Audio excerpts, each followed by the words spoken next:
Hello and welcome to the Cinebums with John and Luke. We've been gone for a while. Yes. John had a vacation and I've had some life things going on, and we put out an end of summer episode, and now it's like almost like end of September. So now the air really feels like fall. Yeah, it's so weird how we're like basing this basing the chronology of the episodes off of like weather now, but like but whatever. Tomorrow is the first day of fall, so it is. We're getting the fall started on this foot now, because we put the summer behind us. So yeah. Unfortunately, I am not like I've been watching films, but I am like such a I'm so out of it on 2022 movies. As out of it as like you could be, and I need to catch up in this next week. I'm gonna try to go back to the movies, but man, like here's how out of it I am. The last movie I saw was Nope. Like that's the last movie I saw, and there have been a lot of movies since then that I know I've missed. I know I've missed that George Miller film, that 3,000 years of longing. 3,000 Years of Longing. I haven't seen that Barbarian movie that came out. I haven't seen Ryan from The Office's directorial debut. Vengeance. Vengeance. Yeah, I mean, I think like people would say that movies have been slow recently to a degree, but I also feel just maybe it's also because there are trailers that I am not in on. I also don't know what is being like made, what is coming out soon, that I feel maybe a little more out of it. Like I didn't know about there's all that Don't Worry Darling drama that I didn't know about either. Just heard about that the other day. Like, and I had to like read up on the whole chronology of Don't Worry Darling. Last week that was like all you could see was just memes about Don't Worry Darling, and stuff about Harry Styles spitting on Chris Pine and random shit like that. I was having a hard time just like wrapping my head around everything that happened, or people joked about what happened.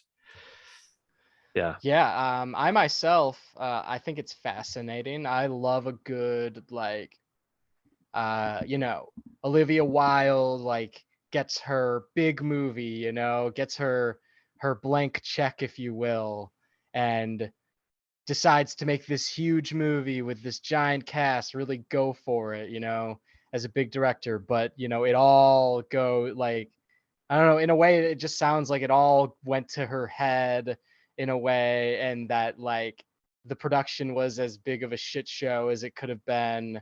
And like, yeah, it's just like kind of a cool story for a big movie, even though I feel bad for Jason Sudeikis in a way, obviously, and like everyone on the production who I like who had to deal with that. But I just think it's kind of a fucked up, like cool, like story, like something that's like, been happening probably in Hollywood since the beginning, like something that like in a book about this time of Hollywood, you may have like interesting, like inside production stories that are based off of it. You want to hear the dirt. This is what the stuff you want to hear about, So you don't want to hear about some production going perfectly smoothly and everyone getting along and everything like that. This is I like the idea of like an affair on a big movie from like someone who's not usually directing movies and someone who's not usually acting in movies. Like there's them succumbing to to greed and evil and all that. Yes, it's it's what I mean? like this is like a movie in itself, is just the story of exactly. Of It's like a little like it's like a Scorsese movie within a movie, or whatever you want to call it. But I do feel bad for Jason Sudeikis again, I will say. Hey, he's doing pretty well now. I mean, but also good for Ted him. Lasso is getting so many. He will find a new spouse. I mean, he's a very eligible bachelor. I mean, he's Jason Sudeikis. Yeah. And I also did just start watching Ted Lasso. I am on the second season. That's a show I have been out of it on. So I it's a uh good series. I don't know if this will offend you or anyone, but I kind of gave up on Ted Lasso You gave after the up. first Interesting. season. Yeah, Doesn't I don't know. I doesn't was offend me at all. I don't like it that much, I will say. Compared to like other TV, I don't I think it's more mid uh yeah. Mhm. compared to other TV, but actually I have thought you would like Ted Lasso a lot more than me simply because it involves soccer or Yes. footballers as they call them in the show. So like when I was watching, I was like, I mean, I could see myself liking this more if I cared about soccer. So I was like, I thought for sure you would have liked it more than me. And I've gotten that from a lot of people. A lot of people are surprised that I don't like it, but uh, I just found it a little too corny and Yeah, cheesy, like yeah, easy, it is and easy.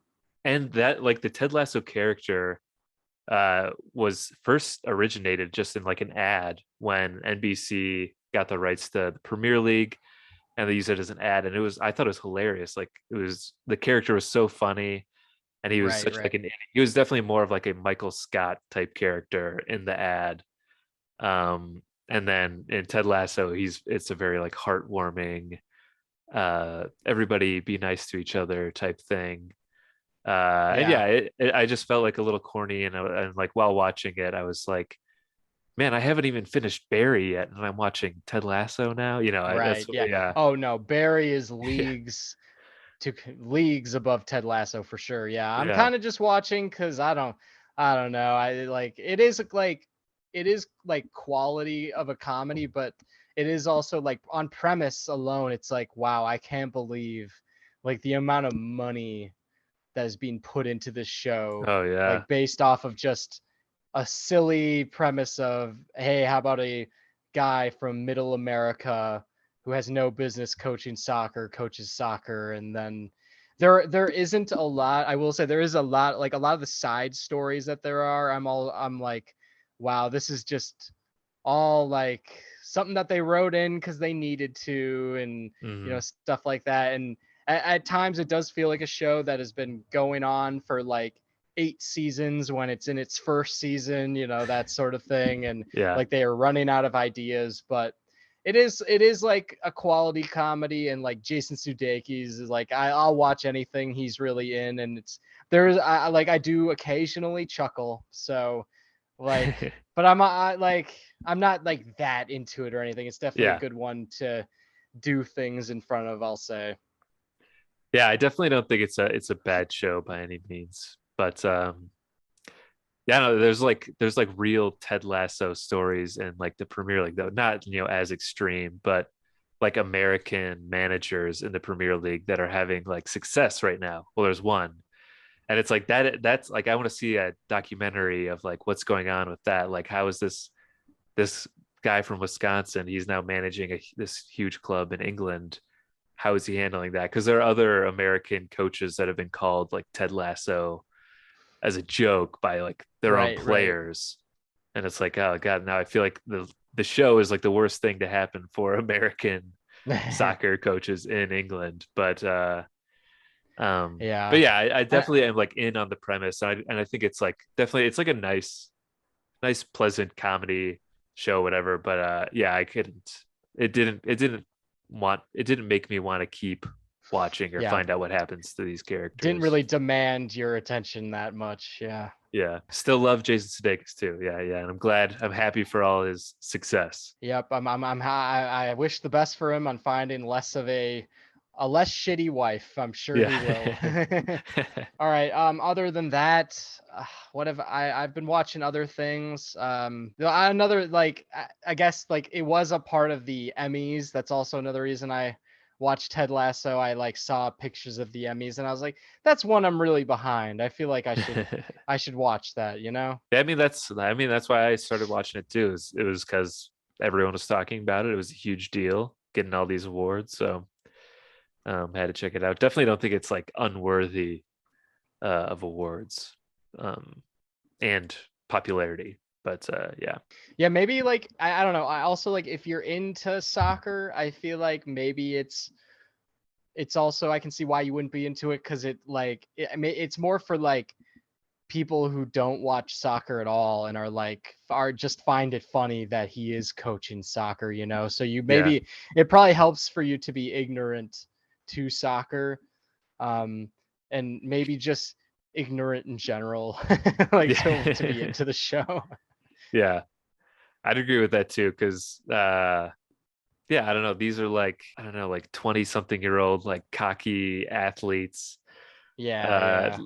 like, it's not that heartwarming being like, there's a great Amazon Prime documentary where they do sort of like a Hard Knocks, but with Man City. Uh, Okay. and it's like, yeah, it's like awful. Like it sounds so stressful and terrible and annoying. And like all the like the players are not like these wholesome guys. Like they get super fucking pissed off when I mean, not that everyone in the show is. I know there's like some assholes on the show, but yeah, I don't know. I just feel like it was just sort of like a corny, uh, optimistic American version of Yeah. soccer. Yeah. I'll start with an epic because today not well we're talking about an epic today.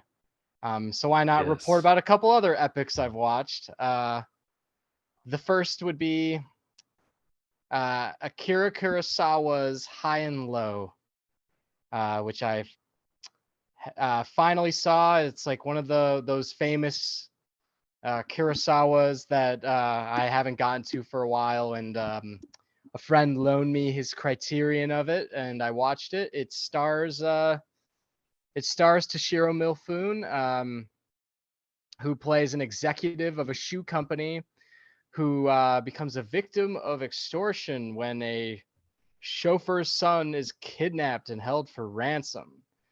And so it kind of plays along the lines of, kind of plays along like economic inequality and like what happens when people who feel taken advantage of by the richer population, and they feel the need to for extortion to take advantage of this person, to get money out of them. And like I don't know how much is a rich man willing to give up his control and his wealth to help others. And like in the end, like what does wealth really mean, and all these big things. And yeah, it's cool to see Toshiro Mifune in a movie that he's not playing a Shakespearean samurai in, but he is still very good, and it's cool to see him in a different light. And I could see a lot of influence in this movie for sure, dramatically. And yeah, it's another really great Kurosawa, and definitely stands up there for me because it is different. And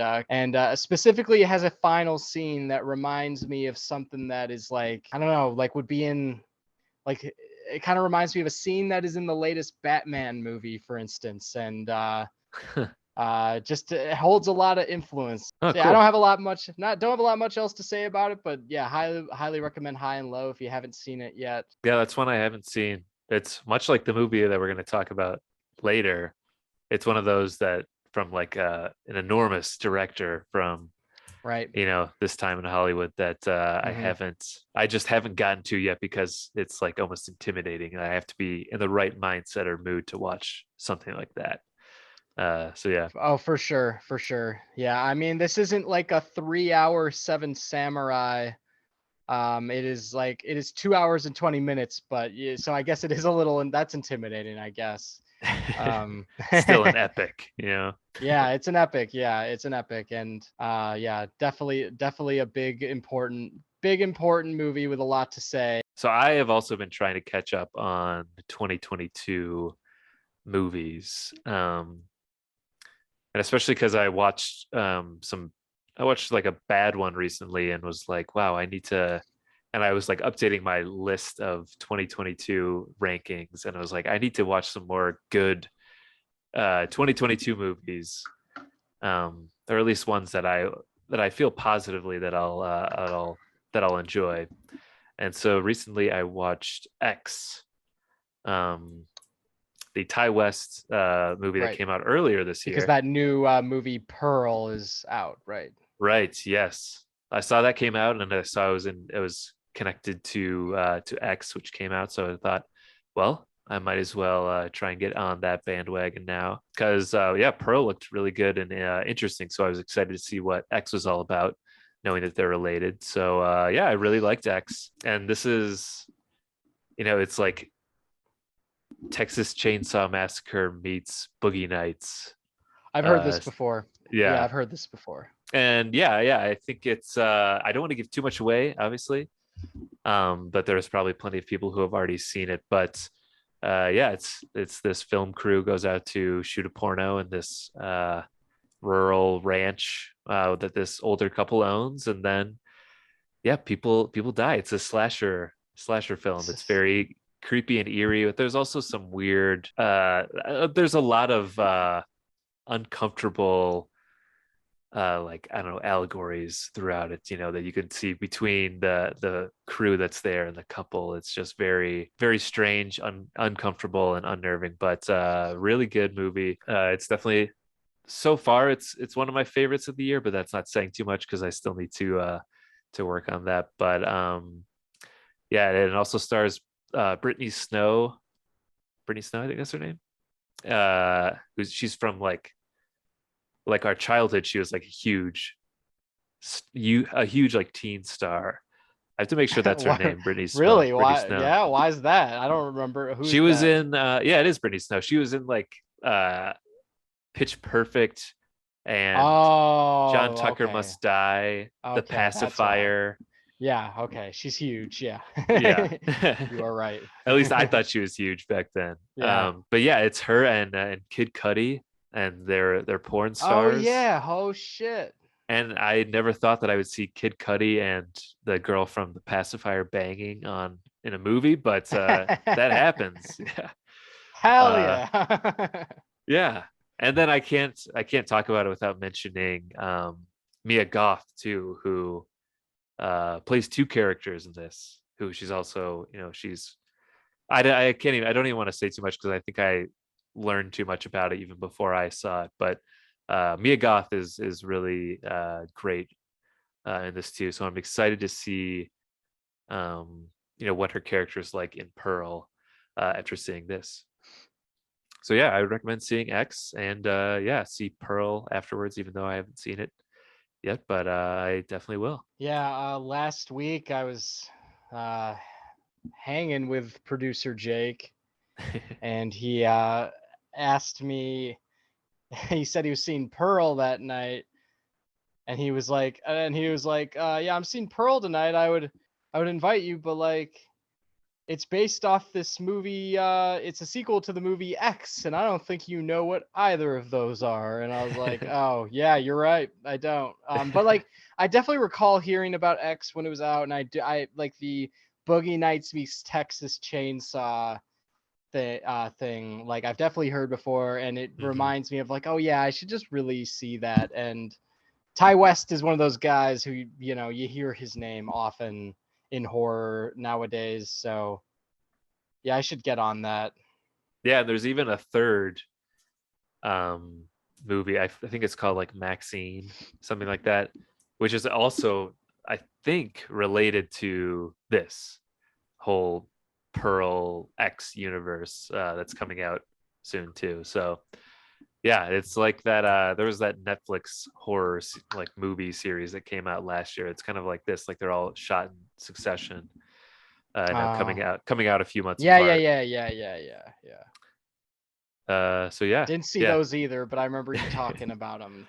I just saw the first two. I still haven't gotten to the third, but Okay, my next one is definitely an epic, also because it was directed by Stanley Kubrick. So any of those is an epic, and this is one of the only Kubricks that I hadn't seen. I think now I have seen all of Kubrick's filmography outside of those like outside of like the three small ones that don't really count as much.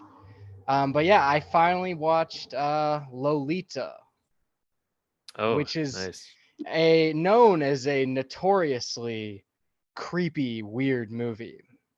And I can affirm that it is after watching it, because boy is it strange. Yeah, it stars James Mason, Shelley Winters, and Sue Lyon. James Mason is a writer. He moves into this house run by Charlotte Hayes, and he becomes obsessed with her teenage daughter. Basically he just he's in between. He needs to like a place to stay while he's living and teaching, I believe, in this town on the East Coast. And so he just kind of rents out a room. And he gets there and he's just kind of checking it out the house and seeing if the living arrangements are good and all. And then he sees Lolita kind of outside sucking on a lollipop, and she's like 16. And he just becomes enthralled with her immediately. Oof. And oh, it gets way weirder than that. It gets way weirder than that. And so he ends up forming kind of a bit he forms a romantic relationship with Charlotte Hayes, who he's living with, because she's a bit of a lonely widow. She's a lonely widow, and so she forms this obsessive relationship with James Mason, and also becomes very jealous when she's starts to notice that James Mason's like doing things like hanging out with like Lolita's hanging out in his room and stuff like that. And eventually Charlotte Hayes dies, and it becomes James Mason becomes Lolita's like main caretaker. And that's when it becomes extra weird, because not only is he taking care of her, you could just see him always feeling conflicted about his feelings for her and whatnot. And as he's becoming more and more responsible of her, like she's in a play and there's like boys that she likes in the play and stuff like that. And then she'll be out all night with boys, and he starts to like become like angry as like her legal guardians, like, why didn't you tell me where you were last night? But it's like the subtext is that he's very jealous of her spending time with other boys and stuff like that. And then it gets even more weird and bizarre as like she's older now, and she's like having a kid, and she has like a husband, and she's like needs money. And James Mason comes to like give her money. This is like sort of spoiling deep into the plot, but like it's not giving too much away, I would think. And he ends up giving her money, and she's also like, he's even more jealous that like now she has like, you know, a kid and a husband, and that's not him. And so it's just very strange to watch. Not only as this guy who's way older is very conflictedly in like attracted to a minor, like this whole movie. Not only is Yeah. that a thing, but like also as he's also like kind of like vicariously like living through that, like that want to be with her as she gets older and older and eventually becomes a woman and has her own life. And he's just been obsessed with her this whole time, and has been kind of been his muse for all his writing. Yeah, very bizarre, because it's just constant inner conflict you see with James Mason as he's like, oh my God, I want her so bad, but I can't because this isn't right, you know, and like she's clearly into him as well. Yeah, very weird. But also very watchable, I would say, because it's Kubrick is like, you know, directs it very well, and kind of does a good job of showing how conflicted James Mason is. And also Peter Sellers is in this film, and he's also very creepy, but he's also very good in it. So I'd recommend it if you're trying to watch round out Kubrick's filmography. But yeah, just very bizarre, very weird. Where does it rank for you among Kubrick's filmography? It's like at the towards the bottom, Bottom. for sure. It's like better than like his like first two movies, which are like known as his worst because he's still like becoming Kubrick. It's like before The Killing, you know. So they're like very small at that point, and they're like an hour long. So I'd say like third to the bottom is Lolita, but Gotcha. Yeah. very watchable movie. Like I was like, you know, from the very beginning, I was pretty locked into this. You know, you could feel Kubrick's hand in it, like that, you know, that it is one of the greatest directors making it. Well, next one I got is another 2022 flick called Spin Me Round. This one is directed by Jeff Baena, he's also done I think he's married to Aubrey Plaza. But he also directed Horse Girl, The Little Hours, and the only other movie I've seen of his is Joshi, that stars Thomas Middleditch, and I like Joshi a good amount. But these are kind of all, I feel like all of his movies are sort of conflicting with audiences. Either you know, some people really like it and feel like they get it, and some people right. really hate it. Right. Like they're trying to make a statement, and so either you're in for it or you're not, sort of deal. The Little Yeah, Hours kind of seemed like that to a degree. I could see that. yeah, they're all a little offbeat, I would say. And so yeah, so Spin Me Around is basically the story was inspired by the director. He heard this story of Olive Garden would like take some managers, like the best performing managers in the country, and they'd offer them this trip to Tuscany, and they'd you know, Really? they were like selling it to them as like this, like, you know, dream like scenario where you go to Tuscany and you learn how to cook all these amazing Italian dishes from real Italian cooks, and there's this beautiful villa that you're going to be in. And in reality, they got there and they're just like in these dorms or like shitty like hostels, and like the food sucks, and it's so like Really? it's Wow. so poorly run, and it's just a disaster. I think this might have been like a one woman who was there wrote an article about it, about her experience, and it got sort of viral from that. So that's what this story is essentially based on. Is Alison Brie is a manager at this Italian restaurant, this just like a chain restaurant, like Olive Garden adjacent.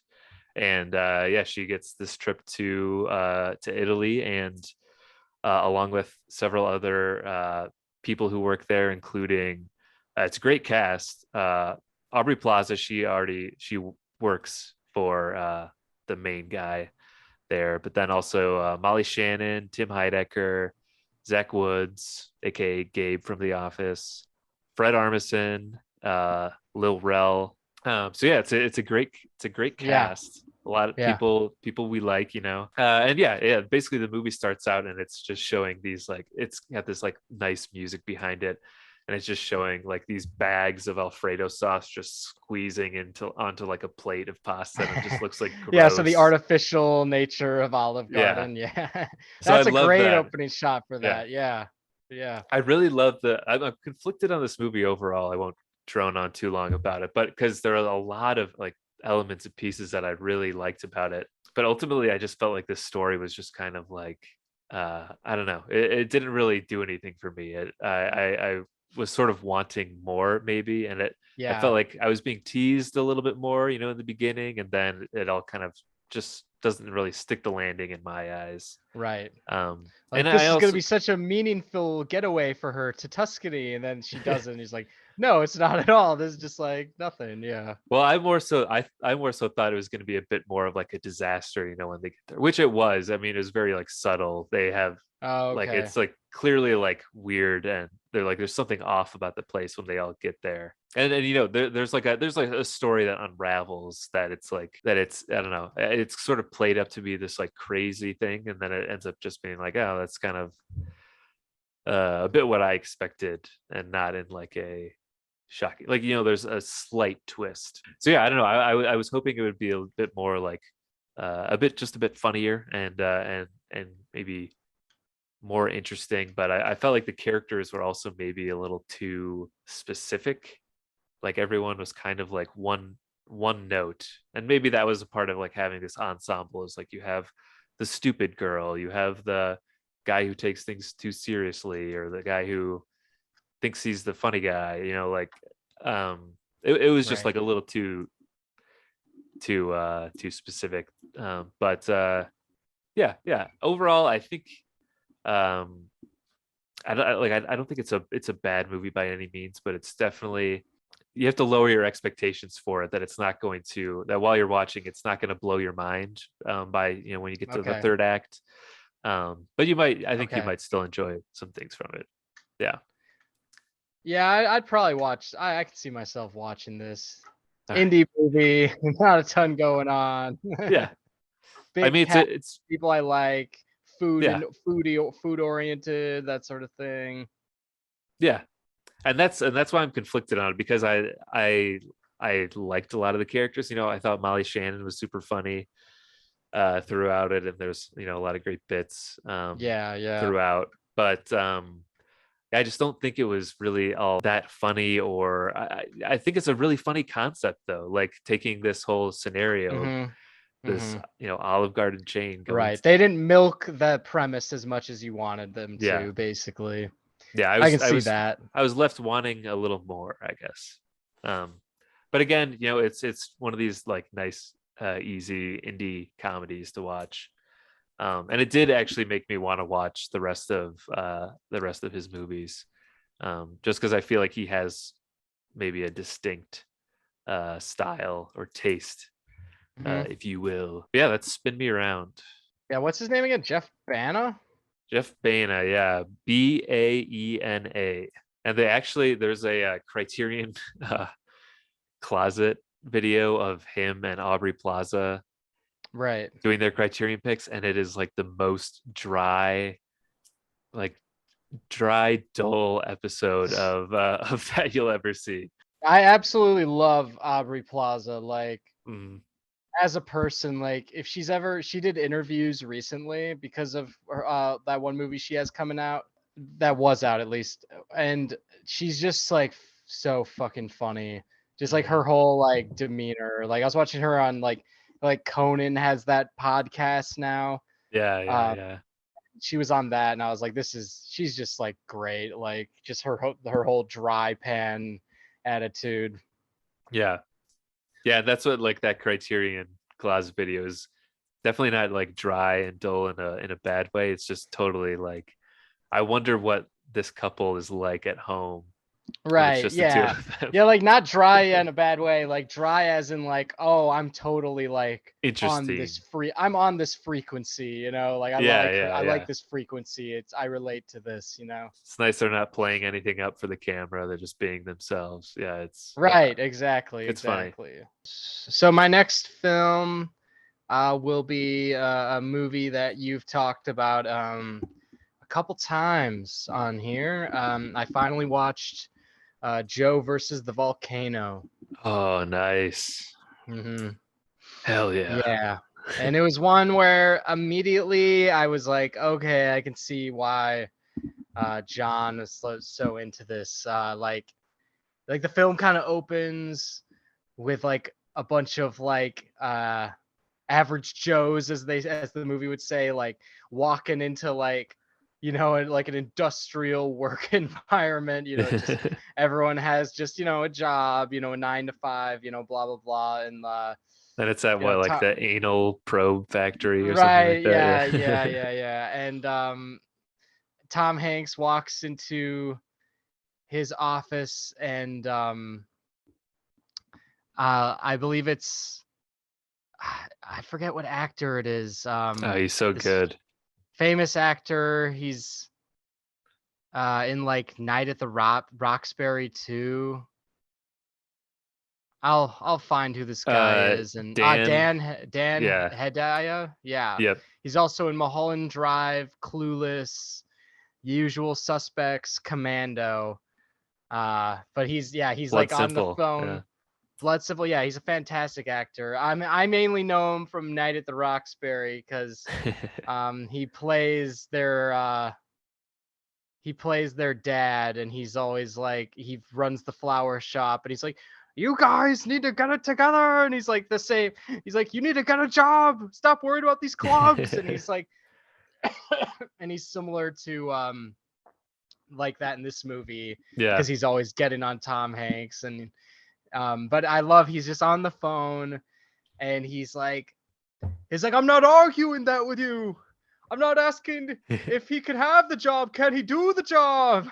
I'm not arguing with that with you. And it's just like such a great like filler phone conversation in an office, like coming from an actor with the like perfect like voice to like deliver that line over and Yeah. over. It's just like so hilarious. So just because of like the staging of this movie, like the way it's set up, I was like so immediately on board with it. Hmm. And then it just becomes like something else entirely, like just becomes this like adventure movie that's like yeah, really ends up being about like kind of like I don't know, them going to this volcano and like I mean spoilers, they kind of like die by going into this volcano, but it's like a very optimistic at the end. And I just thought that was so like refreshing and unique. And like the tone of this movie in general is all just very, very unique. And Hmm. uh just very, very, it's all very like, oh, fuck the world. Like the world is like a messed up place. We don't need it. But it like has a very optimistic, like humorous way of going about it, which I liked. Yeah, it's very life affirming. It's weird in a movie where a guy is like totally accepted that he's going to die. Right. Yeah. Yeah. Like Yeah. fine with that, but it's like oddly beautiful too. Like at the end, like Meg Ryan's kind of like, but I love you. And he's like, I know, but I gotta go. That's too bad, right? I made a like they deal. like they just decided that like they just found like decided that we like they love each other. And he's like, and Tom Hanks is just kind of like, yeah, I know it's too bad, huh? Like that I gotta go into the volcano now. Yeah. Yeah, it's so like wacky and whimsical, and the sets are all crazy. Yeah. There's that one moment though where he's I forget what the line is, but he's like looking up at the moon, and he's just like, I think he just is like, thank you for life or something like that, something along those lines. Or it's like very like this like wacky weird comedy where he's driving around this limo in New York going on a shopping spree, and then he's just like looking up at the Right. sky Right. and like thanking the heavens for life or something. It definitely became one of my favorites. And I watched it a second time shortly after I watched it the first time. So yeah, I think it'll definitely be in my Yeah. rotation. Yeah. I've never seen Tom Hanks as like, I don't know, kind of the tool for a like a more satirical movie, where I don't know, like like how Jim Carrey is in the Truman Show, but like Mm, this kind of made me realize I'm like, oh yeah, like Tom Hanks is like, perfect for like this type of movie too. You could put him in this as well. And there's also like a whole run of like 80s comedy movies that Tom Hanks is in that I sort of need to go down the rabbit hole for, whether it's they're all me like too. kind Yeah. of silly comedies that I want to see. Like I haven't seen The Burbs. Mm, um he's in a it's a good film one. with John Candy that I've been meaning to watch. Yeah, just like a whole run of Tom Hanks like comedies that look kind of fun before he became like the biggest, and had like the biggest run of anybody ever. Yeah. Yeah. Before he was playing what's his name in Elvis? Colonel. Forrest. Yeah, Oh, the or yeah. Colonel, you mean? Yeah, yeah. Oh, you mean like this year? Really recent, yeah. Right, yeah. Before he was wearing, prosthetics and all this makeup to make him look like a Yeah, yeah, completely different person. Yeah. right, right.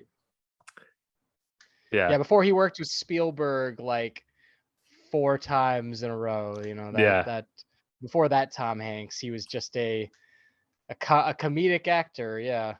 Yeah.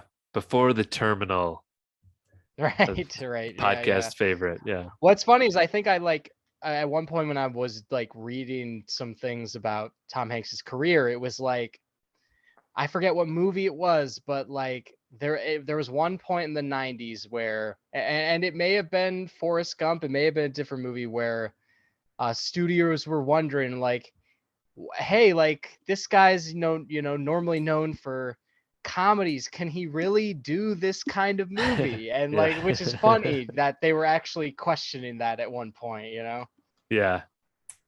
Yeah, it's so weird because we didn't grow up in the time, like we grew up like right when Forrest Gump was like the biggest thing in the world. And so we didn't really know what Tom Hanks was before he was Tom Hanks. So Yeah. yeah, it's weird to look back on that and see sort of how he was perceived when he was just sort of getting his career going. Yeah, I'm excited that you got to Joe versus the Volcano. Yeah. You talked about it for a couple times, and it's been on HBO Max for a while. So, and I definitely was a day where I wanted a feel good movie too. All right. Well, I think I just got like one more Okay, maybe to go over. fair Um, enough. and it's another, I'll round it out with another 2022 movie that I know you've talked about after you saw it, but it's The Unbearable Weight of Massive Talent, Right. which I watched Uh on the plane from Dublin to oh, there you Chicago. go. Yeah. What's funny is like to relate this to our movie today, I saw like an interview on Instagram with Nick Cage popped up the other day, and it was him talking about like they're like, what's a movie that you like watch a lot to like for your performances? And Nick Cage was kind of speaking like he would in The Unbearable Weight of Massive Talent. He was like, I gotta say, I watch Sergio Leone's Once Upon a Time in the West a lot. Like, yeah, like there's just over and over and over again. Charles Bronson's performance in that movie is just there's something so gritty about it. I just can't get enough of it. So just to relate it to our movie of the day. Yeah, Unbearable Weight of Massive Talent. Yeah, I thought it was all right. That's what I thought. Yeah, I remember you talking about it, and I feel like I'm kind of in agreement. Um, that it definitely felt like a movie made to just appeal to the masses about uh fandom for Nick Cage, Yeah, and then the right. of course, like as it says in the title, having all this talent and feeling so needed, like people need you to do things, and then your family Hmm. needs you, and yeah, Yeah, yeah. But I guess it wasn't as I don't know. I don't think it was the funniest movie. I don't think it was the most like interesting either. But I think it was a fun concept, and yeah. um One of and those I that's mean, like too meta it's too yeah, meta for sure. yeah. That's almost like beating you over the head with references to Nick Cage movies, Yeah. and yeah, which I feel like is already done a lot just in pop culture and just everyday life in general. People are always I don't know. Nick Cage is just such like a talked about movie star. Because he's kind of like just a character in real life too that people find interesting, including myself. So yeah, I definitely I think it's cool that he was like on board for something as weird and sort of I don't know, personally intrusive as this. I'm sure it probably for a lot of people it'd be very uncomfortable to do something like this. That's Right. basically just referencing all your career's work in one movie. Right. Hmm. Um, but yeah, I think maybe really wasn't for me. But I feel like Yeah. this had to be one of the biggest movies of the year so far. I mean, when it came out, I felt like um, there was just a ton of buzz about it. Yeah. Like I Before now, I said feel like when a I ton of saw movies are coming this, out, but it killed audience wise. Like I bet, people yeah. were like laughing at every joke, like Mm, eating it up, and I was just kind of like, I was kind of like, it's not that original as you know. yeah. It's like, there are movies where they make references to other movies, obviously, and like it works and it's like funny, because it's just like, every now and then there'll be a reference to this, and maybe it'll be a running joke, but this, it's like the whole running joke is, yeah, just this meta, everything meta. It's like Nick Yeah. Cage playing himself, also referring to everything that he's done in his career, and yeah, I think it got a bit much, but it's not one that I was like really disappointed by, or I didn't find it like very grating, or anything. I just thought it was fine. So what? Something that does have a lot of movie references, bringing it back around actually, is Ted Lasso has an insane amount of movie references. Like they write jokes about like referencing movies, like it's insane. Um, like I was watching an episode the other day. It's like, son, have you seen Paul Thomas Anderson's Magnolia? And I'm like, wow, like that's so like up my alley. But like you never see people doing movie references that much, and yeah, like it's just one of those where you could tell it's written by like television writers. Like they Yeah. make it very obvious. And he goes like, there's a joke where he's like, "What's the first rule of my Fight Club?" And then he's like, "No Fight Club." He's like, "No Fight Club," when he's trying to break up his team. Yeah, I don't remember that from the show, but I guess that ties into his character, making him like super American, just like Yeah, yeah, referencing yeah. It American is movies all super. the time. Yeah. Yeah, I guess. I mean, but also it just sounds more like it's written by writers in Los Angeles that Yeah. are very into Hollywood, and Yeah, they like know there all these he references too, and yeah, yeah, like yeah. he had a line on another episode which I thought was funny because I live in LA. It was like the coach, the owner of the team, she was like, "I don't eat sugar," or something like that, and he goes like, "We have a place where they don't eat sugar in America." Is like, it's this godless place called Santa Monica. And I thought it was funny. But once again, he's from Kansas. Like, he shouldn't, be that in tune with these things. It just sounds like writers in LA are writing it. Yeah, that's definitely Um, like for LA. okay, so that's the end of our little short movie bender. Now time for our movie of the day. Which actually, the first thing I want to bring up about this is like we're kind of coming full circle, because I think we started out in this podcast like doing Leone movies. Yeah, I was thinking about that as well. Yeah. Yeah, so now we're back to it, and on top of that, this is like the one of the only Leone movies I haven't seen. I no no I never no never mind. I've only not seen like one Leone movie. Like yeah, like it's like this Western that came before Once Upon a Time in America. Other than Duck, you that, I've seen sucker. all of them. Yeah, yeah, exactly. Yeah. Have you seen it? I've seen parts of it. I actually distinctly remember watching, uh like starting to watch Duck, You Sucker and falling asleep and then never getting back to it.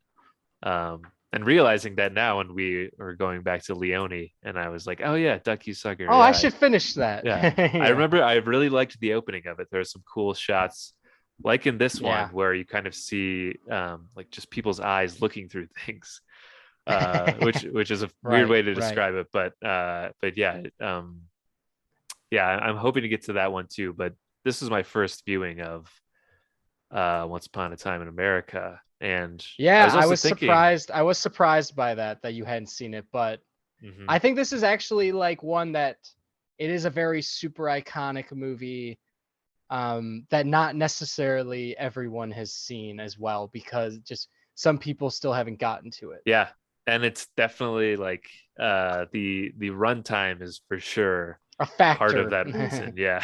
Right. Almost 4 hours. And then I was reading that originally Leone wanted to make it like 2 3 hour movies, and then whittled it down to like 4.5 hours. And then finally, like the production company approved it at 340 something, whatever it is now. But when it was originally released in the US, they cut it down to, without telling him, apparently, they cut it down to like 2 hours, 20 minutes, something like that. And they made it all in chronological order, which really has to be a completely different movie because this one bounces around quite a bit Right. throughout. So yeah, it took me a while to get to it, and that's why when you mentioned this, I was like, well, this will finally get This me is the to, time. Yeah, yeah, this is the time. this is the motivation I need to actually get to this movie. So Yeah. yeah. I saw this movie when I was like 19, and I was like watching all the big movies. I'd Mhm. probably also watched, Shawshank around this time, and I'd probably watched Pulp Fiction and The Godfather around this time. And it definitely, this movie definitely, like, I did not probably get it, because not only was it so long, I just remember it like going on forever for sure. Yeah, And has a lot of themes that, and a lot of just things with the character and the ideas of like following an entire life and stuff like that are just things that I did not understand at the time. Um, so like I'm coming to it with very fresh eyes as well. yeah. I think it will definitely take another one or two viewings to really just wrap my head around the whole story as to, like, from beginning to end of what all happened. And I did watch this in two parts, thinking that that might help me sort of just like, okay, just let's just digest these like two at a time, or one Yeah. at a time, in two parts. And I feel like I don't remember enough of what happened in the first part, as opposed to when I watched the second part. So it definitely requires another viewing, but it's one of those, it's just, especially nowadays, it's so easily to get distracted from watching something that's almost 4 hours long, just in succession. So yeah, I think, another Leone movie that we've talked about is Once Upon a Time in the West, which, like this, takes its time and Hmm. can definitely be slow at parts. But I think with Once Upon a Time in the West, it was a little more, um, I don't know, attention grabbing to me, in a way where it starts out in the beginning, and it's, these guys just like all looking at each other. There's just this weird noise going on in the background, like Well, yeah, things it dripping, starts and off with a suspenseful yeah, it's scene very for sure, suspenseful. rather than like this movie. When it begins, it kind of shows you this guy who's like, because it bounces around, especially I think on the first viewing. Yeah, like it is confusing when you're just watching a guy like reflect. And Yeah, it's slow, and the fact that it's taking its time. And it like it is he's slowly like, comes De Niro slowly comes back to New York, yeah, um because I forgot that about this, since I hadn't seen it in a while, and I forgot that this movie was about showing a whole life, and also about like being very self-reflective.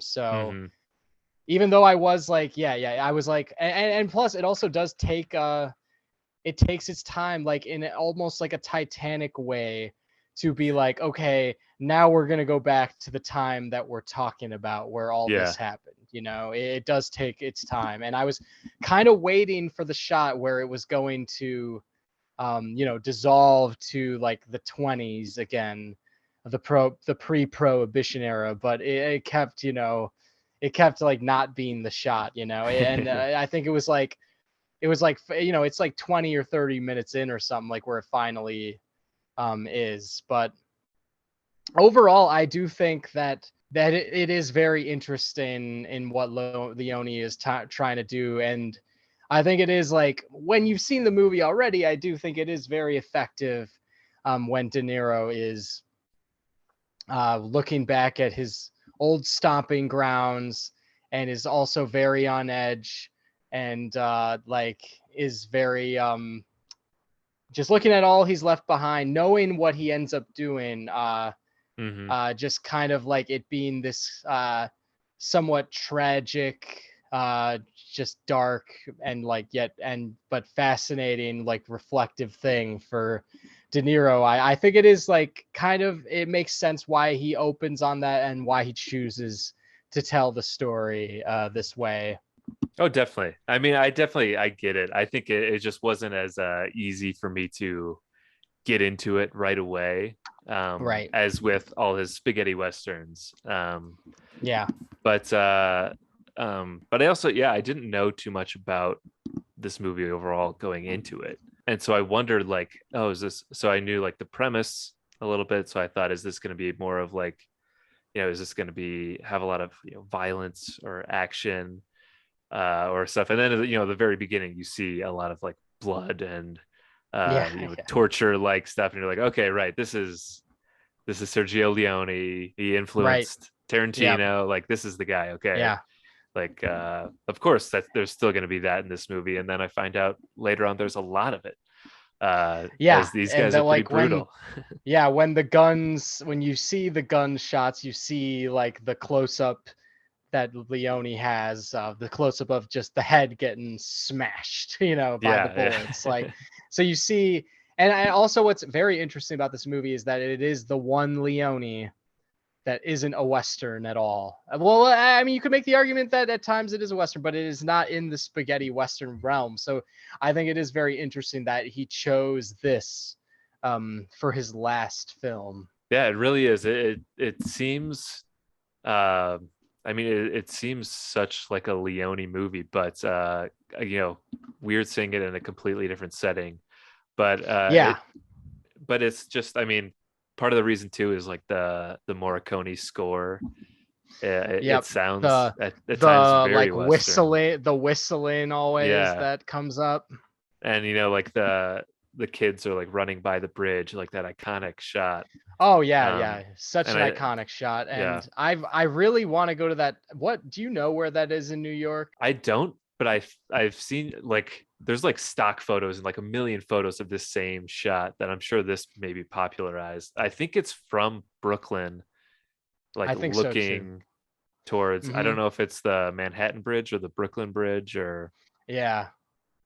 um or Queensboro, whatever bridge it is, I but bet it's like one of I those think it's places if from you go Brooklyn. there, like the amount of people, like it's just everyone there ruins the spot because Yeah, they're all like taking the pick in front of the fact that there is a perfect just frame of the bridge at the end of this road and it is just yeah, awesome, that is like, yeah, that is what makes this movie so iconic, is that it probably, yeah, it popularized that, and they were able to get shots of just these kids walking in front of that bridge, which you would probably never be able to do in real life. um yeah, yeah, but that's what the iconic Once Upon a Time in America cover for sure. yeah.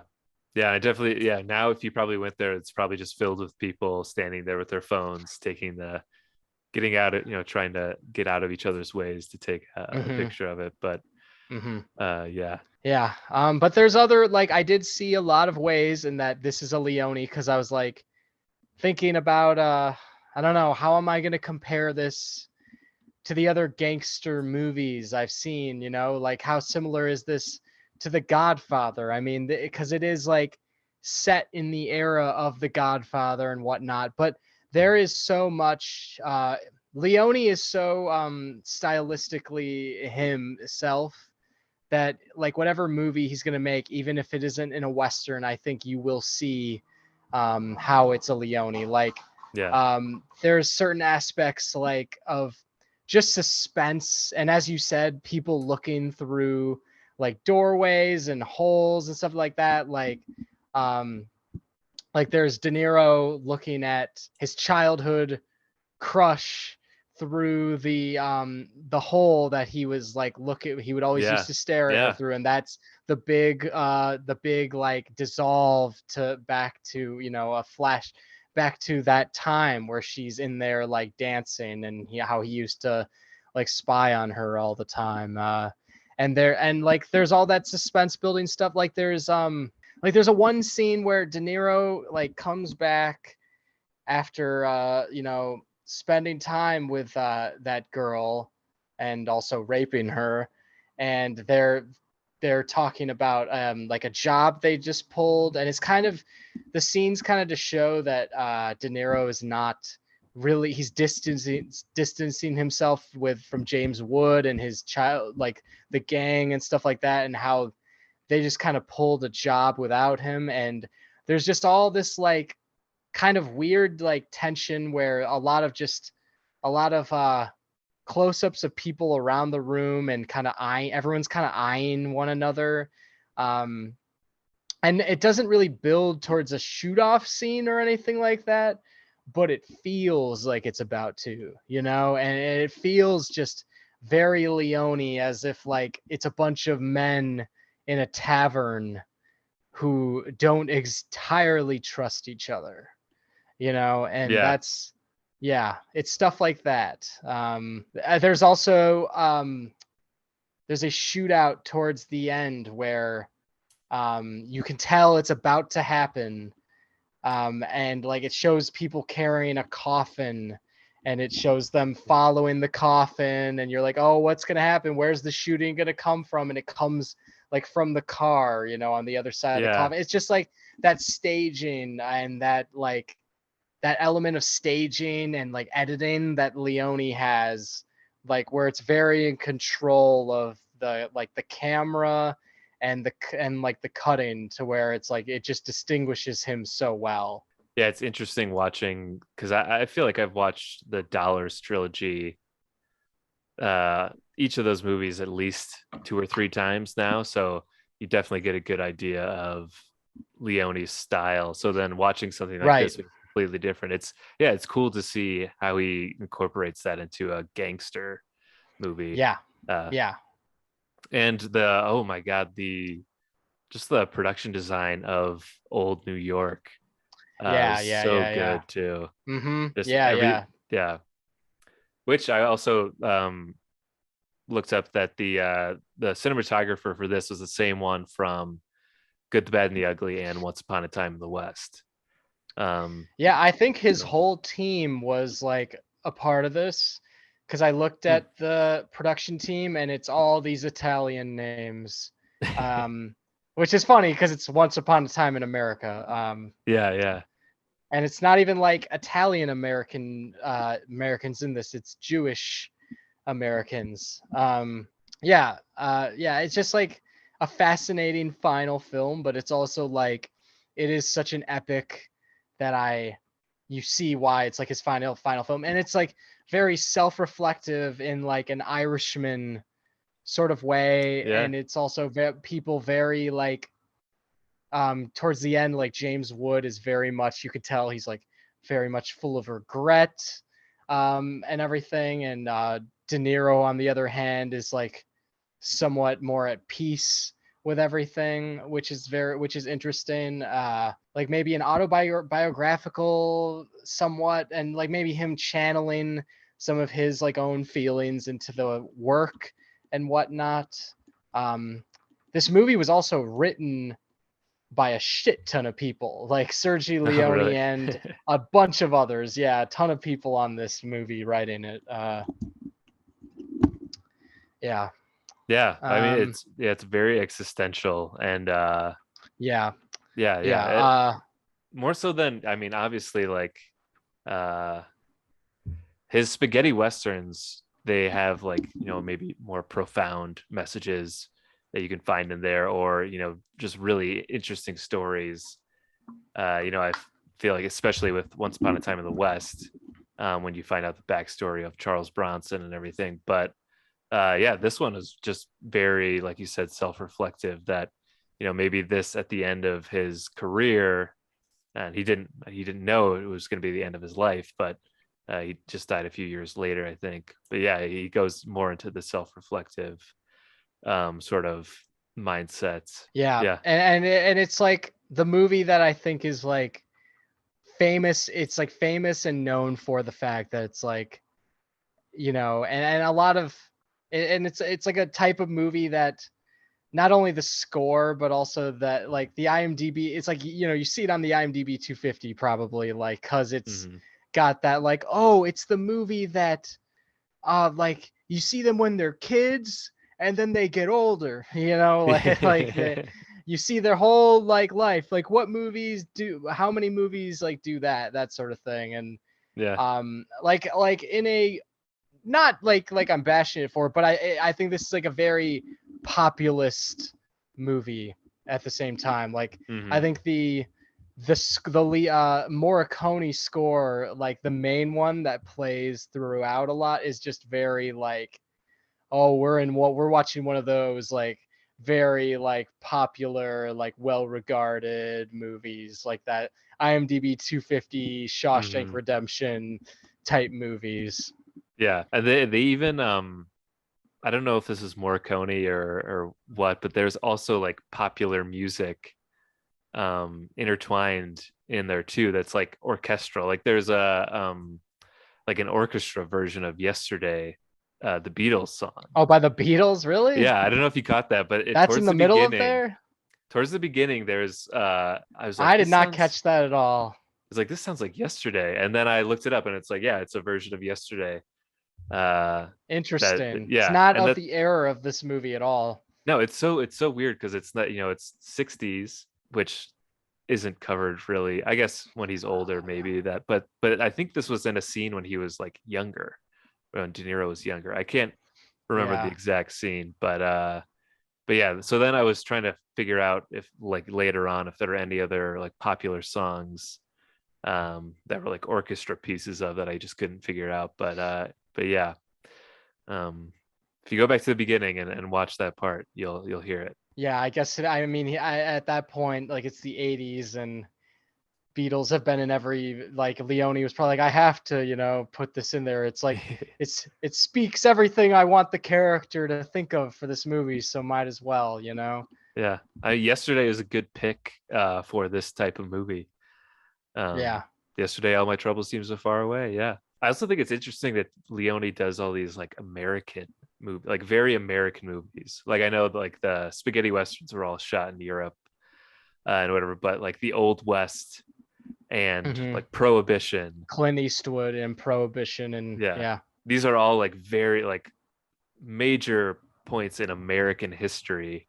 And this Italian director is, he, you know, seems to be so into that, and so yeah, I just find it interesting that all of Leone's movies are about, I don't know, big moments in American history, um, having not even been Right.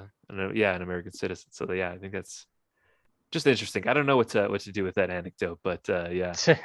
Yeah, it's something. There's something there. Yeah. Yeah, I mean, I guess we can get into the like, we could break down some of this in like the sections of the movie. Hmm. There's like the section with where the childhood section, of course, where you see like where James Woods and De Niro were like, um, or as they call them, Noodles Noodles. and Max, Yep. where they're basically grew up being childhood delinquents, pretty much like thieves, if you will. And it's kind of like, I don't know, but it's also, it's a kind of just like, it's just kind of like fun to see them running a business as kids, and like the old scrapping days and stuff. And like, what do they do for business again, John? Like they, I guess petty crimes, is that what they would just do, like yeah, a that's lot kind of of what it, petty yeah, exactly. crimes. That's Yeah. perfect way to put it. Petty crimes. Yeah, yeah. And like at one point the cops are like, get out of here, you know, you're doing this here. And like there shows like little corruption with the cops and stuff. Like um Yeah. this movie isn't as much about, to me, like where a lot of gangster movies are about like the need to like that the gangsters felt that like people feeling the need to do like to go into crime because America gives no other options. That's kind of like, Yeah. to me, what a lot of gangsters movies that are at their best are about, is that like it started off as a need to put food on the table, or like it was convenient because like the need to find a normal job in like America is like unreasonable. Like living under the restrictions of American society, like you basically become like a jamoke with like who's sitting around, like as Henry Hill says, I'm sitting around like everyone else, just waiting for the next check to come in. I'm just like a schmo, you know. I don't think Once Upon a Time in America necessarily has that Yeah. aspect to it, because it doesn't really build that these kids are from poverty necessarily or anything like that. It just kind of shows that this is like a gang, like this is how these two, like this is more about a relationship. Like these are two friends, Yeah. and they started off, as we said, doing petty crimes. I think this movie, like, it's obviously it's very epic, and I think a lot of the tragic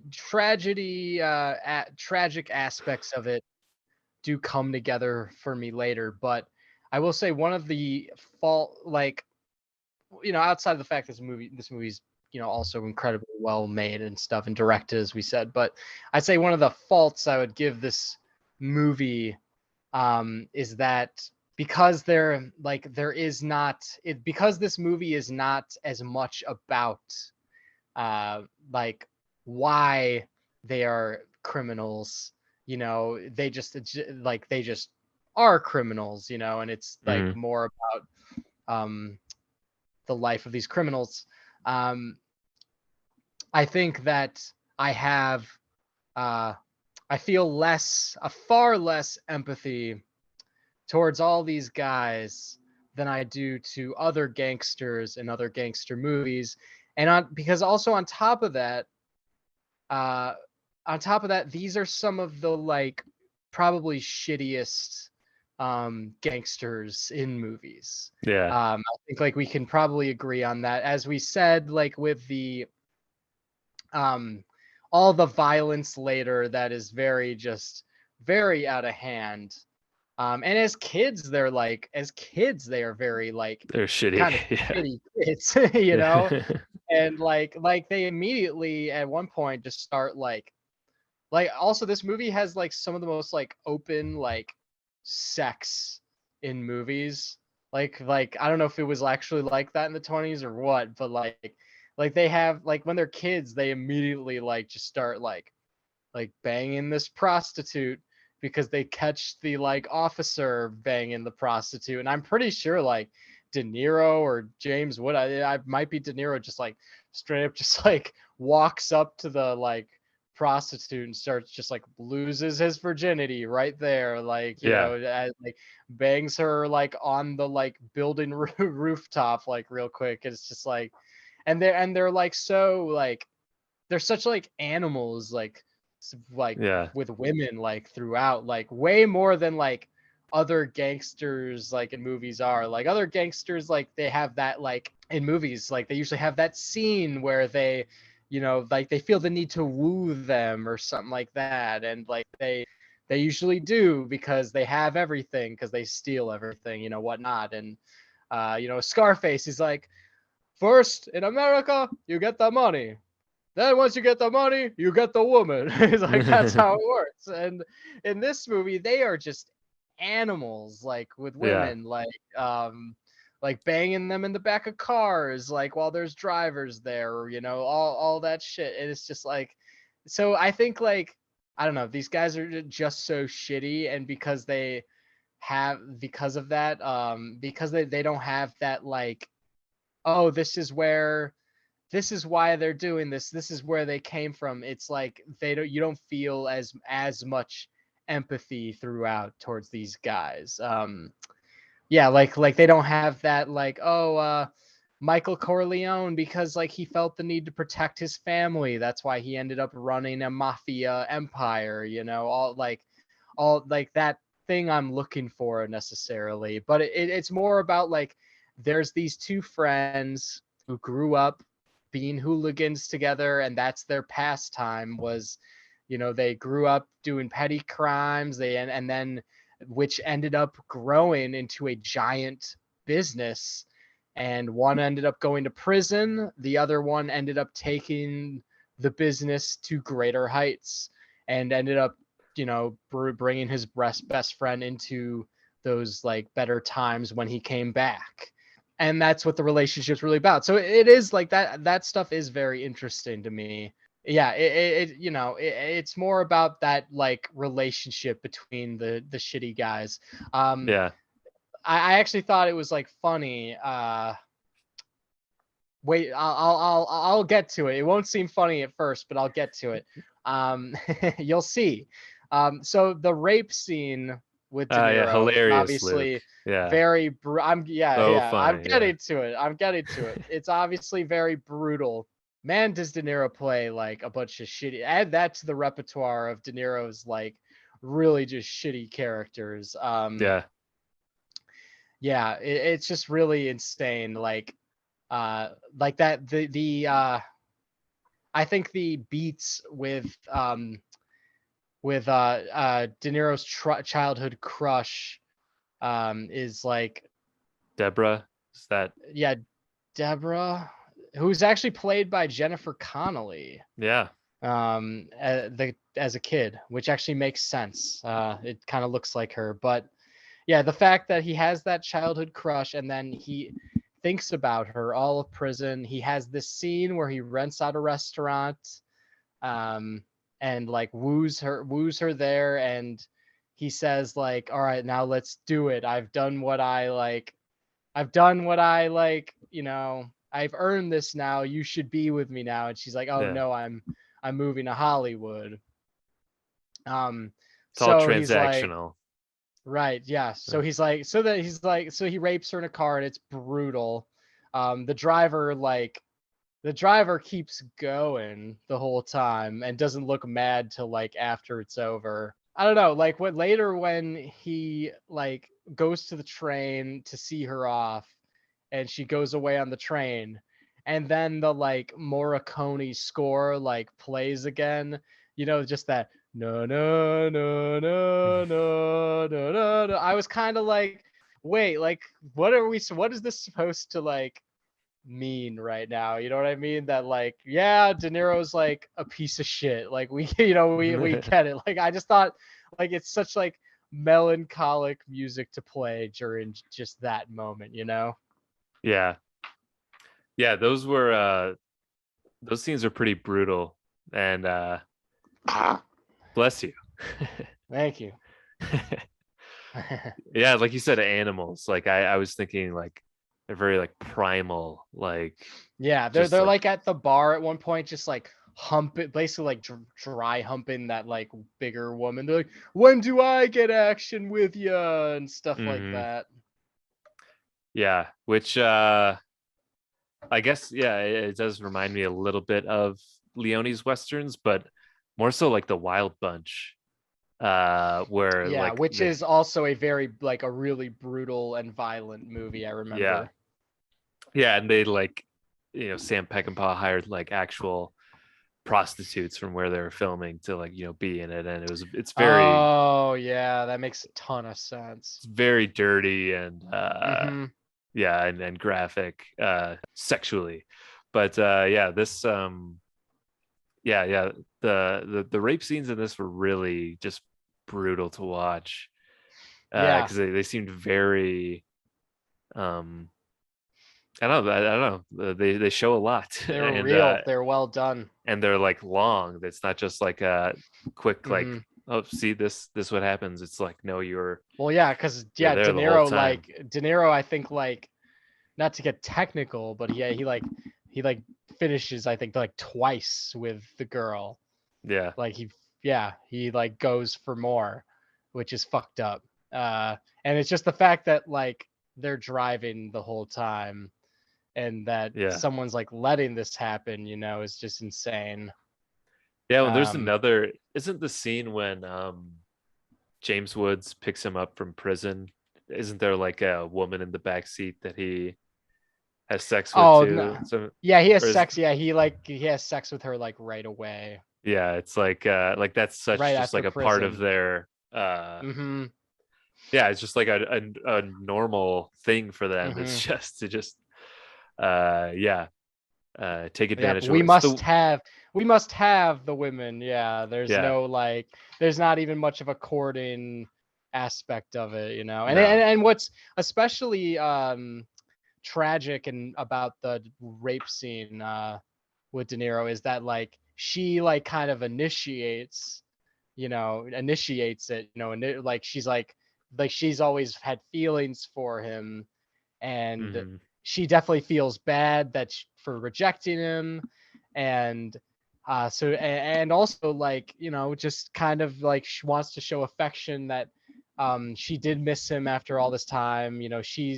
He's her childhood crush as well, and she's going away, so she's like, I want to kiss you. And he takes that as like, you know, he's clearly like butthurt that he didn't get anything out of like his massive courting of her, so he takes it as, okay, I must have you now, you know, Yeah, like doesn't have any romance involved out of that left, you know. That's what's incredibly fucked up about that scene as well, is he's just clearly in his like, I don't know, you know, wants to let out everything he was trying to hold back from like prison, basically, and the fact that he thought about her in prison, and he just really blows his moment with her, you know.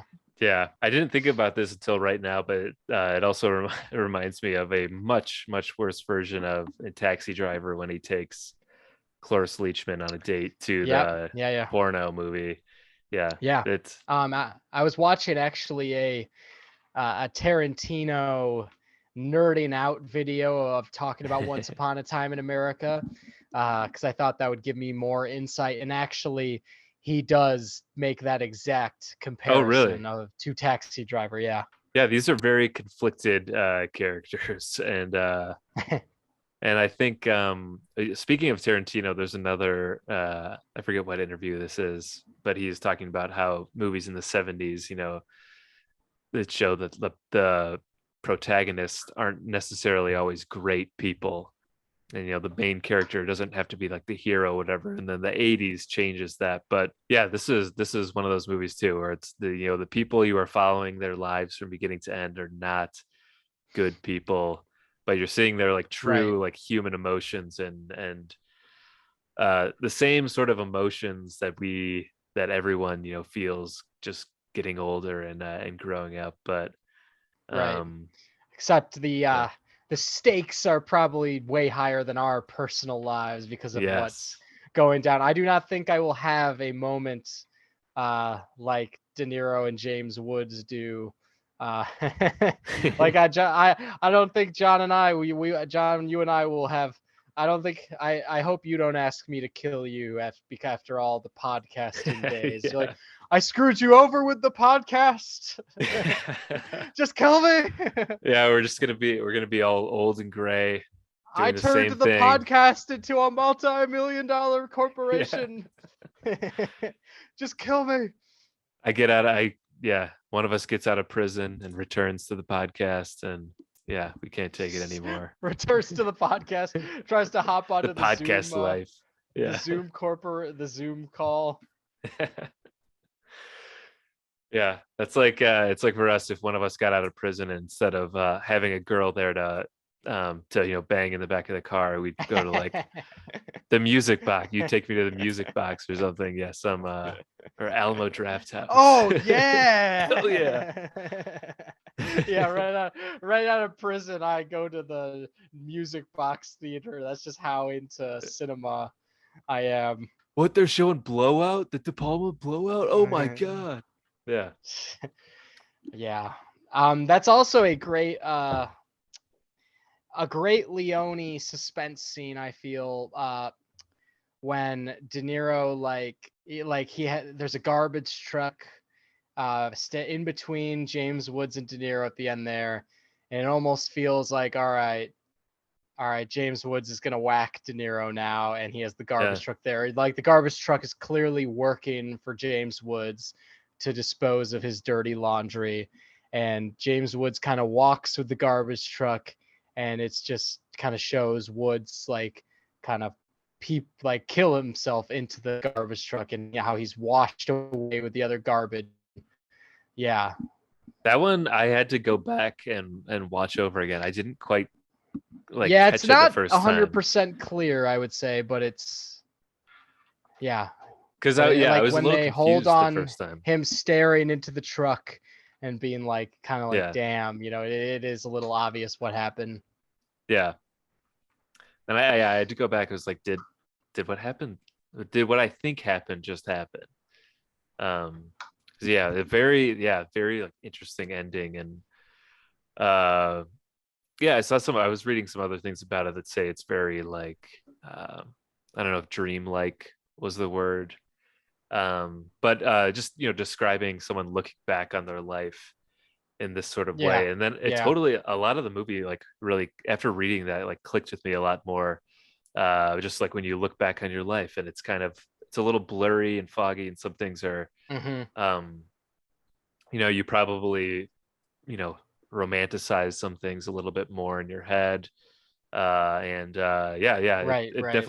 It definitely like hit it home for me, all the self-reflection and looking back on the past that happens in this.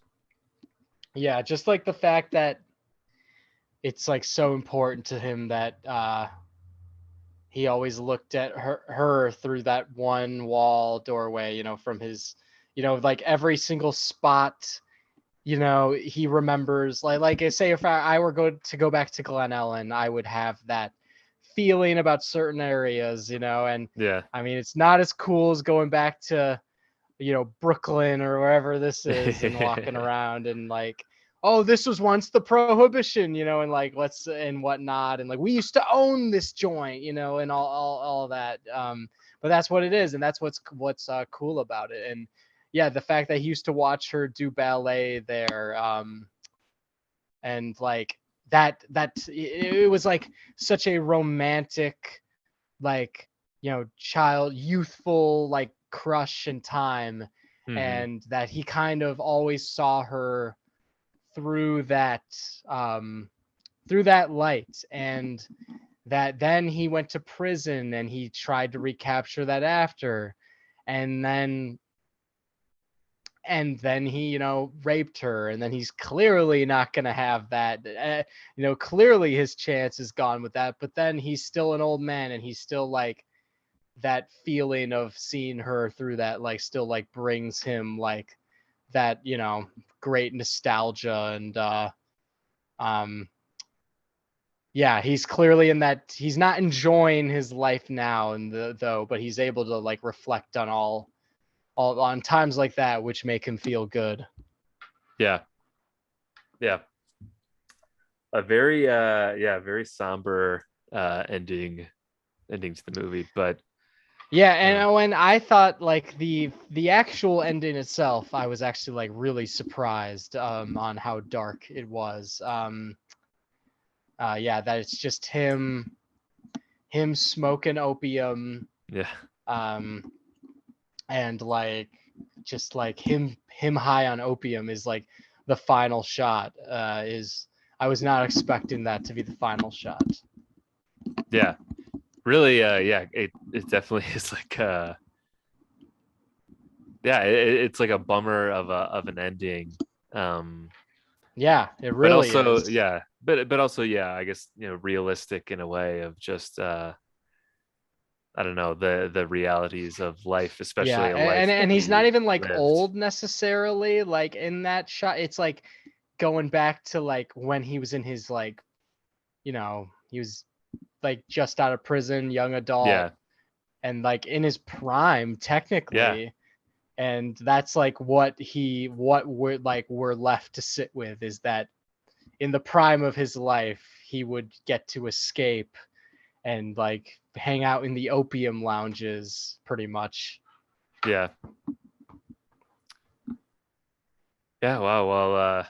Well, I hope we all find our opium lounge one yes. day. What's your opium den? Tell us in the comments below. What's your personal opium den? Yeah, this is My for one is Wendy's 4 for $5. yeah. Yeah, that's the modern day Opium Den. Yeah. But yeah, Um, like I was saying, like, because that main Leone like score in this like takes it reminds me of the Morricone score, rather. It reminds me of like Shawshank Redemption music, like mm, feel good, almost like yeah. this movie's like a inspirational populist epic feel good movie. And while it is an epic and it is a populist movie, it is not a feel good movie for a second. No. And I think it is that is what separates it from the populist epics that it is in the category of. And like it kind of like ends like there are some uplifting like things at towards the end, like where De Niro decides not to kill James Woods and he's feels like he's forgiven the past and Hmm. stuff like that. And but then the fact that it ends on that shot and it is playing this score, which like listen to it I recommend, yeah, listen to it again after the main theme of this movie, John, because I don't think it goes with a lot of things in this movie personally. um like I said, with him, like it's like the music for the post rape scene. I don't think it Yeah. really necessarily works Yeah. for that.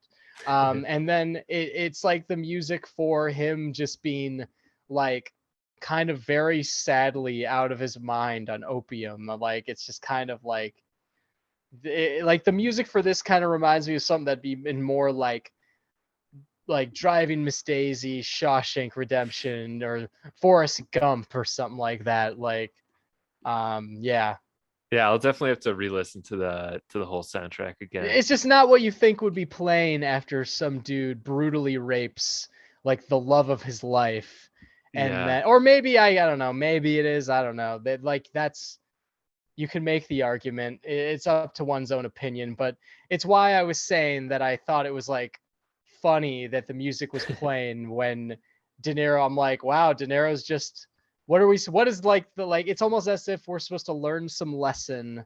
And I'm like, what's the lesson? De Niro is like a real piece of shit, like scum of the earth guy, you know? Clearly, yeah.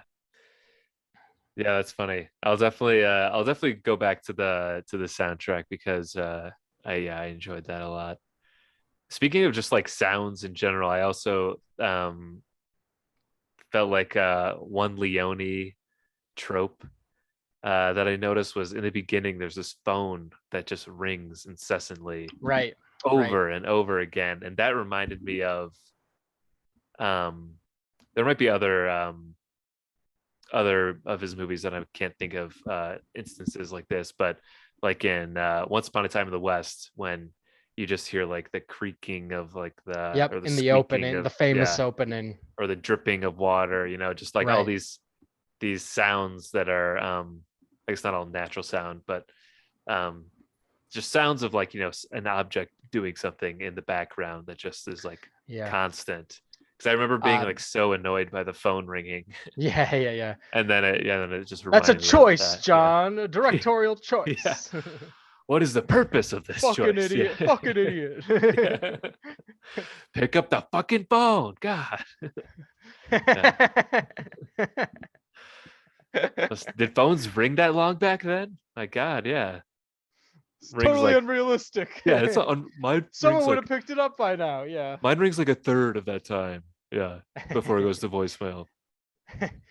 There's another example of sound in this where De Niro's kind of walking along the bridge and he's kind of like afraid he's gonna get like he's on edge because he's in his own old stopping grounds and he's he gave everyone like away, so he's an enemy of everyone there, so he's kind of on edge. And uh like kind of a frisbee goes over his head and it's just like it makes this like whooshing Oh yeah. like noise as if, and he like has to duck, and it's almost as if like a bullet like went over him, like that's like his actual fear. And like I thought that was very Leone as well, and like very like kind of um like stinging foley that you only find in Leone Western. Because I don't know if you know this, I actually heard this from a friend over the weekend. This is not my own knowledge, but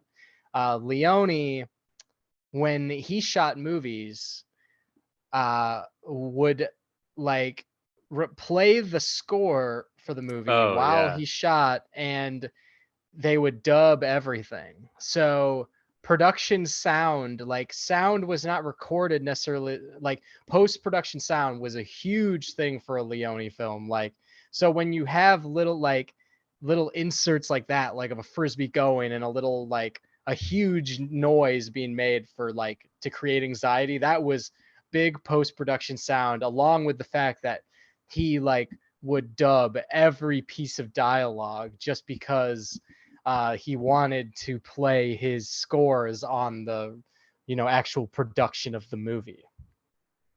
Yeah, there's a good YouTube video on that. It might even be Nerd Writer, uh, but just on why Leone plays his soundtrack during filming, something like that. Um, but yeah. I'd heard that before through that video. Um, but yeah, that frisbee sound, it almost reminds me of like someone's hat getting shot off Right. in a western. Exactly. Yeah, Exactly. That's kind it's of like what a it is. Yeah. or something. Yeah, just this little Right. like swoosh. Um, yeah. No, that's a cool scene. I'm glad you brought that up. I forgot about that. The frisbee's just coming straight for his head, and he ducks. Yeah. But yeah, I mean, overall, um, I don't have that much more to say. This is one I wanted to like, rather than others where I know too much about the film, I wanted to like gain further insight, and I feel like I have for sure. And it definitely was fun to be like, to nerd out and be like, I see how this was shot like a Leone in a Western. Yeah. Interesting. Yeah. I think I enjoyed it more. I think maybe if I had watched this before watching any of the other Leone spaghetti westerns, I might not have liked it as much, but I enjoy, and I mean that's anecdotal evidence, stupid, but that was part of the enjoyment for me, was just seeing sort of the Leone Right. Mm-hmm. style throughout Yeah, this, for and sure. just Cause recalling I those. overdo like gangster movies, like I've seen all the gangster movies. I could like write like, like essays on every single one about my own personal takes on them. So I don't need more gangster shit in my life necessarily. So for this, and this doesn't really add more like, oh, thank God I saw this gangster movie, like this is an essential to the gangster genre necessarily.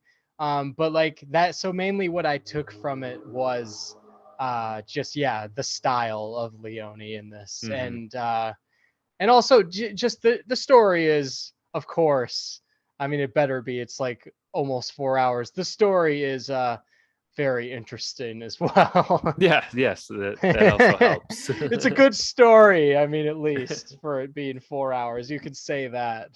Yeah, yeah, they did. There's definitely plenty of story in a 4 hour movie. So But I mean, like I said, this story really, like what takes it away from me is that there like the fact that this movie, it starts off and it's about a bunch of shitty kids and how they do a bunch of shitty things when they're adults, um, and how they grow old and they really just look back on all the wrong things they did, and there isn't much more to it than that. I do like the self-reflecting aspects. I mean, cinema really does give everyone a vehicle to for memory. I think that's one of the more interesting, like that's when it's used most interestingly. I just wish that like The Irishman, for instance, has that, like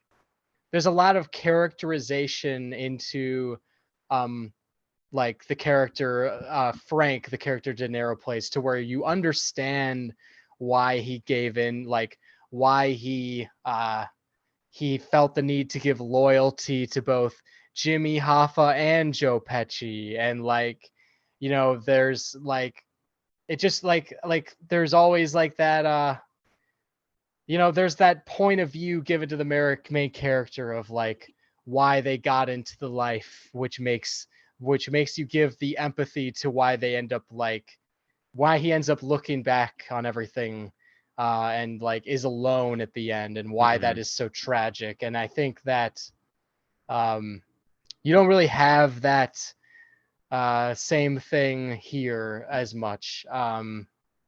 Although it is like, it is sad when like um, he is talking to, I keep calling her the childhood crush, but that's like what I should know the Deborah. fucking name. Deborah, yeah, the Deborah. When they're kind of talking to her at each other at the end, it is kind of like very, even you could tell on her end, because I was kind of watching and I was like, why is she fucking even letting him in the room right Yeah, now? You right. know what I Yeah. mean? But I think now that I look back on it, I think it is very much like she's kind of looking back on it like, dang, we could have like been together if it What could weren't have for been? all this. Yeah. Yeah, exactly. Like she was like, it's kind of very shitty for her because she's like, as you were my like, you know, you were my like childhood crush, you were like the love of my life too, you know, that's what makes this so sad. Like if only, you know, you didn't have this close relationship with James Woods, and you didn't go to prison in the first place for doing things together, you know, if only like, as he says, like eventually, like I go where you go, if only that friendship didn't exist, you know, in the first place, I guess, is the tragic aspect of it. Yeah. Yeah. It's he ruined it for both him and Deborah. Um, yeah, and so yeah, he's living with that guilt and regret, and then she also has to bear that burden Yeah. too. So Yeah. yeah, it's very profound and yeah, melancholic Very ending. much more profound than what I know in my own life. Yes. But like, yeah, it is interesting how James Woods is always like, we gotta get bigger and stuff like that. He's like, we have like this many million, we're fine with this, we should end it. And he's like, no, we gotta, like, he has that constant drive to get bigger. And then he ends up being like um so big that he's like known as like a secretary or whatever, you know. He ends up like, I think a lot of prohibition uh like union people, like gangsters back then, were able to get into politics and stuff like that. I think like, Yeah. you know, that is like what Jimmy Hoffa did and whatnot. He had gangster connections and he became such a big union delegate. And I also when like Henry Hill in Goodfellas, when Karen asks him like, "What do you do?" Like he's like, "I'm in construction. I'm a union delegate." That was like a thing of the time, you know. Hmm. Um, but like I think James Woods like does become that, like you know, he becomes legitimate. He becomes so big it's good, and then we see him old and alone, and he's made a lot of enemies on the way, and he has a lot of regret, and I don't know, kind of like done so much that he wants like to be gone, basically. Like he wants someone to kill him pretty much. Yeah, I guess yeah, I don't have too much more to add, but yeah, that's a good way to wrap it up. And yeah, very different ending from other Leone movies. Not so sad and Right, right. yeah, Yeah, you're not gonna play depressing. the good, the bad, and the ugly like theme at the end when he's doing it. Yeah. That actually kind of worked pretty well, you know, like the da da da da da da. Da. As the garbage truck's driving away. Right. Um, but yeah, I don't know. We essentially we wanted to do this movie as in a way to switch a massive switch up from Kicking and Screaming, Grown-ups, all that stuff. And I think we managed. This was I think we huge... managed as it probably did feel very awkward when I was like, "Hey John, you know what was funny? That rape scene." I thought it was like, when I was watching this, I was kind of thinking, I was like, man, not only did I suggest a really long movie for John to watch, but also a movie with a lot of rape in it. So it's heavy stuff. Yeah. But yeah, this is like, I don't know. I mean, this is, for any movie buff, it's like, I think it's a must. It's like a must see. Along with everything else Sergio Leone did, he didn't make that many movies, but they're all very iconic. Everyone has like a reason, a purpose, and you're like, okay, I see why he made that. And like, yeah, it is. I do kind of like, I find it interesting, the less is more in directors. Like, those directors usually, like, I don't know, each movie feels like very calculated, Yeah, well, I guess that wraps things up on Once Upon a Time in America, and we'll be back in October for some horror. Be a month. Yeah, we have a whole horror lined up, so be ready. Producer Jake has not been with us for horror before, but he is a horror guy, and he is going to lead the way and take us to the promised land in October. To the darkness. He'll lead us into the darkness. Yeah, he'll lead us into the darkness, yeah.